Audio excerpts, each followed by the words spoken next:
শাপলা চত্বর থেকে নিয়ে লালদিঘি পর্যন্ত এই অঞ্চলের রাস্তার দুধারের সব মানুষ, যানবাহন, দোকানদার, ফেরিওয়ালা, রিক্সাওয়ালা, দিনমজুর যারা ব্যবসা করবেন, এই লং মার্চ সফল করার প্রয়োজনে দেশ, জাতি, গণতন্ত্রের সাথে যাদের একটু কষ্ট হবে, একটু যানজট হবে, একটু ভোগান্তি যদি হয়, আমি জামাত ইসলামের পক্ষ থেকে তাদের সবার কাছে আগাম ক্ষমা চেয়ে নিচ্ছি। প্রশাসনের সর্বস্তরেই আমরা বলবো, একেবারে সরকারি পদ, স্বায়ত্তশাসিত পদ, আধা সরকারি এবং বিভিন্ন জায়গায় কর্পোরেশন, জেলা পরিষদ,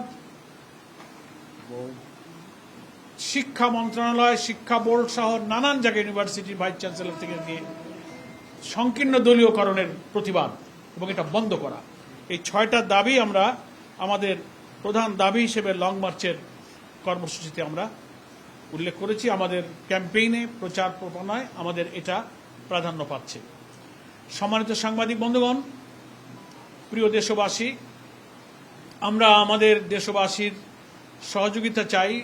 বিশেষ করে 5ই সেপ্টেম্বর শনিবার সকাল 7টায় আমরা ঐতিহাসিক বহু আন্দোলনের স্মৃতি বিজড়িত শাপলা চত্বরে সমবেত হয়ে সেখান থেকে চট্টগ্রামের আরেক সকল আন্দোলনের সূতিকাগার লালদিঘির ঐতিহাসিক ময়দানে আমরা গন্তব্যে পৌঁছানোর উদ্দেশ্যে যাত্রা আমরা শুরু করব শাপলা চত্বর থেকে।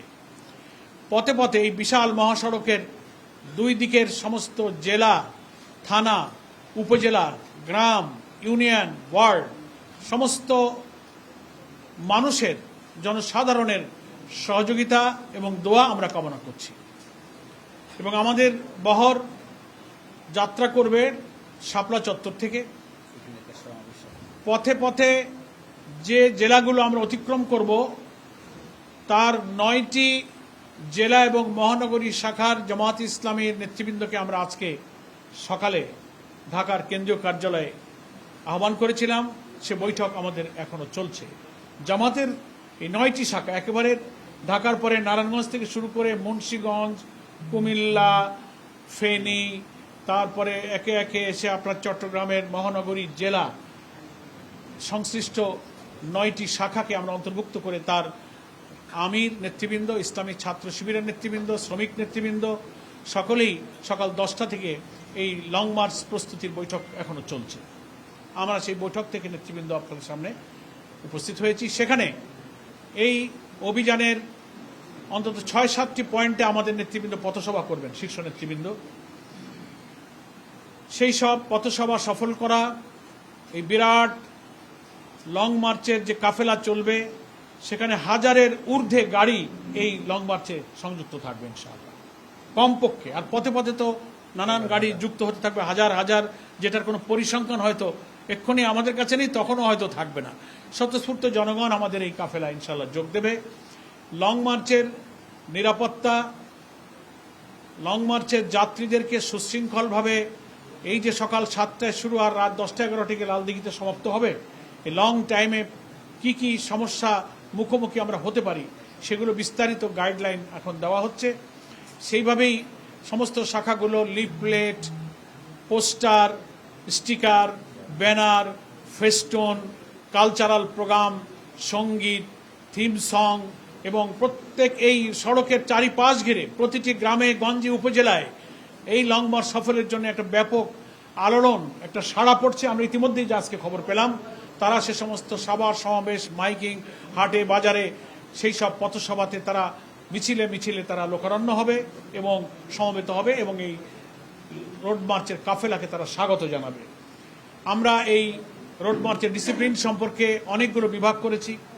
অভ্যর্থনা বিভাগ করেছি, মেডিকেল বিভাগ করেছি, পরিবহন বিভাগ করেছি, আমরা প্রচার প্রকাশনা, তারপরে আইটি বিভাগ, স্বেচ্ছাসেবক বিভাগ, সাংস্কৃতিক বিভাগ, নিরাপত্তা বিভাগ, তারপরে প্রশাসনিক যোগাযোগের বিভাগ, চিকিৎসা বিভাগ, সংশ্লিষ্ট ট্রান্সপোর্ট, পরিবহনের বিভাগ, আমরা এই সব বিভাগে বিভাগে আলাদা আলাদা দায়িত্ব ভাগ করে দিয়েছি।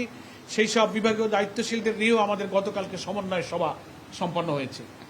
ফলে আমরা আল্লাহ তাআলার উপরে ভরসা করে বলতে পারি যে আমরা মহান আল্লাহর সাহায্য পেলে আর আমাদের এই হাজার হাজার গাড়িতে যুক্ত যে পরিমাণ জনগণ আমাদের সাথে সামিল হবে, প্রত্যেকের সহযোগিতা পেলে আমরা এই রোড মার্চকে লং মার্চকে ইনশাল্লাহ সফল করতে পারবো।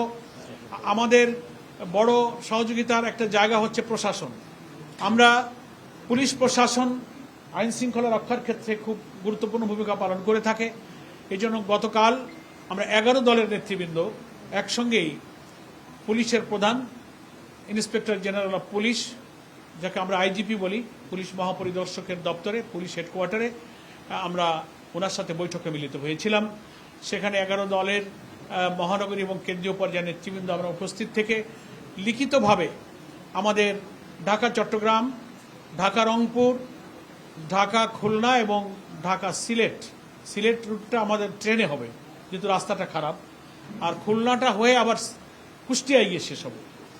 এই রুট সম্পর্কে পুলিশের আইজিপি আরও কয়েকজন এডিশনাল আইজিপি সেখানে ছিলেন।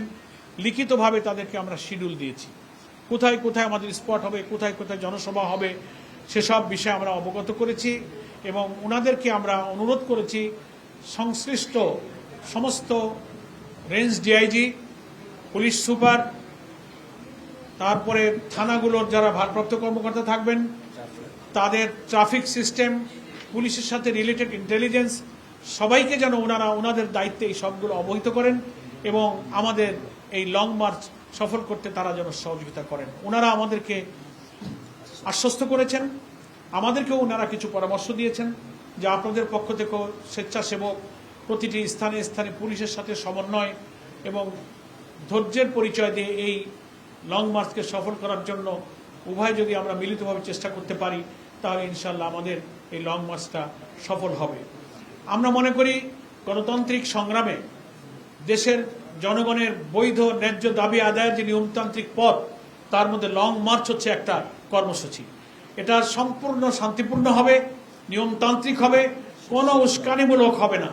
আমরা আশা করব যে পুলিশ প্রশাসন এবং সরকারের সকল ইন্টেলিজেন্স এবং এর সাথে আইন শৃঙ্খলা রক্ষায় ট্রাফিক সহ যারা নিয়োজিত থাকেন তারা আমাদের এই 4টি রোড মার্চের ব্যাপক কর্মসূচিতে জনগণের পাশে থেকে আমাদের রোড মার্চকে শান্তিপূর্ণ এবং সাফল্যমণ্ডিত করবেন।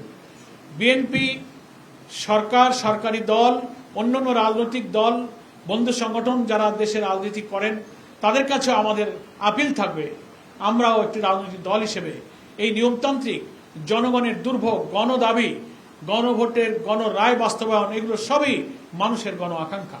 এই পূরণের দাবিতে আশা করি অন্যান্য রাজনৈতিক দল, 11 দলের বাইরে যারা আছেন তাদেরকেও আমরা আন্তরিকভাবে সহযোগিতা কামনা করি, তাদের দোয়া কামনা করি।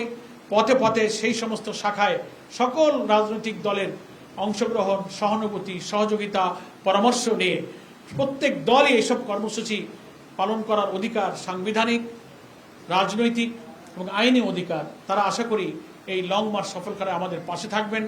আমরাও জামাত ইসলামী অতীতে প্রত্যেক দলের এরকম অন্যান্য কর্মসূচিতে আমরাও কিন্তু সকল বন্ধু সংগঠনের সহযোগিতামূলক কর্মসূচি ভূমিকা আমরাও পালন করে থাকি।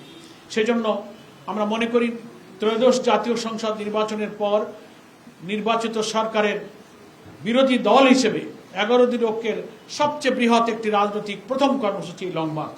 আশা করি এই লং মার্চে প্রশাসন, সরকারি দল সকলেই গণতন্ত্রের প্রতি শ্রদ্ধা রেখে ভিন্ন মত এবং দলের প্রতি পরমত সহিষ্ণুতার যে মহান আদর্শ আমরা লালন করি গণতন্ত্রে, তার প্রতি শ্রদ্ধাশীল হয়ে এই লং মার্চকে তারা সাহায্য করবেন, পরামর্শ দেবেন। ইতিহাসে, রাজনীতিতে এটা একটা পরমত সহিষ্ণুতার একটা নজির হয়ে থাকবে। আমরা সকলের প্রতি কৃতজ্ঞ থাকব এবং এই লং মার্চ চলাকালে ঢাকা চট্টগ্রাম মহাসড়ক জুড়ে ডবল রোড আছে। আমরা ট্রাফিক এবং পুলিশের সাথে কথা বলেছি, একটা রোড দিয়ে আমরা যাওয়ার চেষ্টা করব, একটা রোডকে আমরা ফ্রি রাখার চেষ্টা করব যেন সাধারণ মানুষের পরিবহন, যানবাহন চলাচলে বিঘ্ন না ঘটে। তবুও এত বড় হাজার হাজার গাড়ির একটা বহর যখন রাস্তার একটা অংশ দিয়ে যাবে, তবুও কিছুটা কোথাও কোথাও যাত্রা বিরতি হবে, পথসভা হবে, তখন কিছু সময় সেখানে দাঁড়াতে হবে। কিছুটা যানজট যে হবে না তা নয়। এই জন্য দেশবাসীর কাছে শাপলা চত্বর থেকে নিয়ে লালদিঘি পর্যন্ত এই অঞ্চলের রাস্তার দুধারের সব মানুষ, যানবাহন, দোকানদার, ফেরিওয়ালা, রিক্সাওয়ালা, দিনমজুর যারা ব্যবসা করবেন, এই লং মার্চ সফল করার প্রয়োজনে দেশ, জাতি, গণতন্ত্রের সাথে যাদের একটু কষ্ট হবে, একটু যানজট হবে, একটু ভোগান্তি যদি হয়, আমি জামাত ইসলামের পক্ষ থেকে তাদের সবার কাছে আগাম ক্ষমা চেয়ে নিচ্ছি।